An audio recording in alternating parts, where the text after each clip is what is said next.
Bismillahirrahmanirrahim. Bertemu lagi dalam sesi Inspirasi Ala Basirah. Okey, hari ini saya berminat untuk mengupas isu pornografi dan onani, tetapi lebih kepada bagaimana pesanan-pesanan ataupun syariat yang telah diletakkan Allah dalam Al-Quran tentang isu menjaga pandangan dan kemaluan kita. Okey, bila sebut pornografi dan onani ni, dia adalah sesuatu yang sinkronis, sesuatu yang berangkai lah. Contoh, macam kita makan, kesan dia kita kenyang. Kalau kita mandi, kesan dia kita basah. Sama juga kalau kita beronani, kalau kita menonton porn, kesan dia beronani. Jadi dia adalah satu yang macam tak boleh nak dipisahkan. Okey. Jadi tapi kita tak naklah benda tu kita ulang-ulang selalu, kita buat perkara negatif selalu.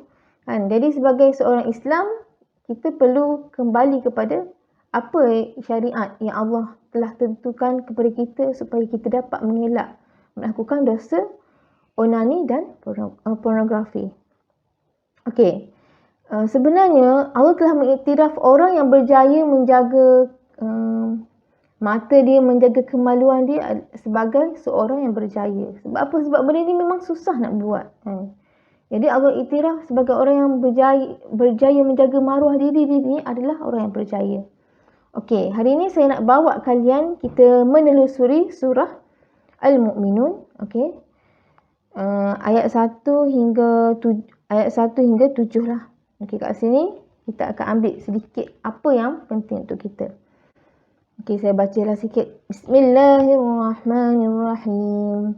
Qad aflahal mu'minun allazina hum fi salatihim khashi'un wallazina hum 'anil lagwi mu'ridun wallazina hum lizzakati fa'ilun wallazina hum li furujihim hafizun إلا على أزواجهم أو ما ملكت أيمانهم فإنهم غير ملومين فمن ابتغى وراء ذلك فأولئك هم العادون.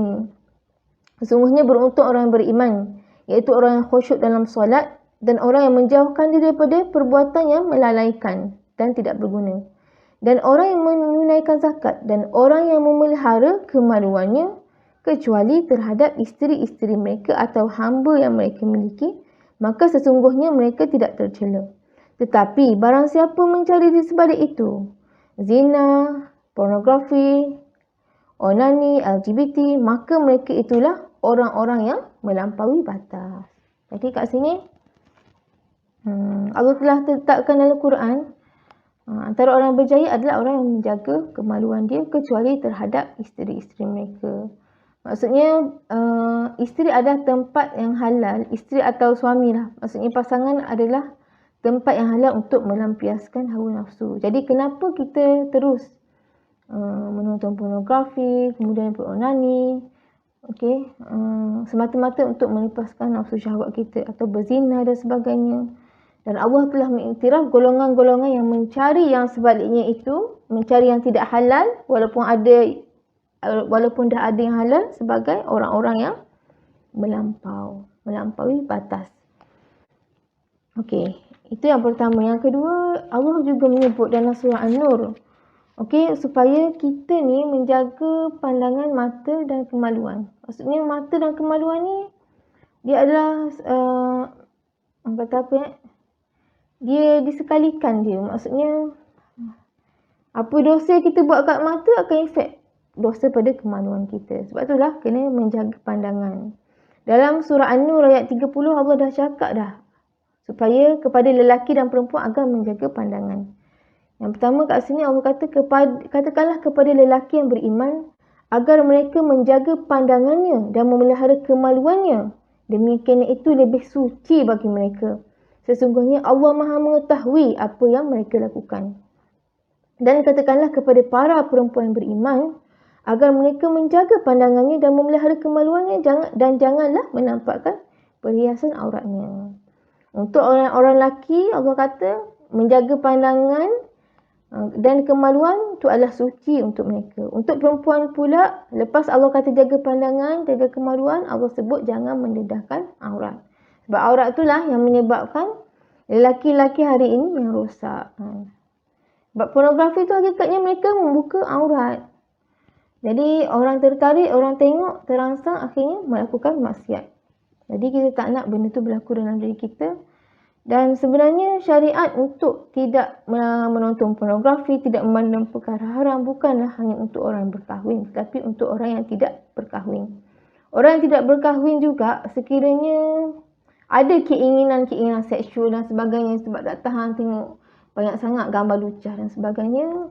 Allah kata dalam Al-Quran, dalam hadis riwayat Abdullah bin Ibnu Mas'ud berkata, "Ya ma'syaras syabab, man istata'a minkum alba'ah falyatazawwaj fa innahu aghaddu lil basar wa ahsanu lil farji wa man lam yastati' fa 'alayhi bis-sawmi fa innahu lahu wija'un." Wahai para pemuda, sesiapa di antara kamu yang telah mampu untuk berkahwin, maka berkahwinlah. Kerana kahwin itu dapat menundukkan mata dan memelihara kemaluan.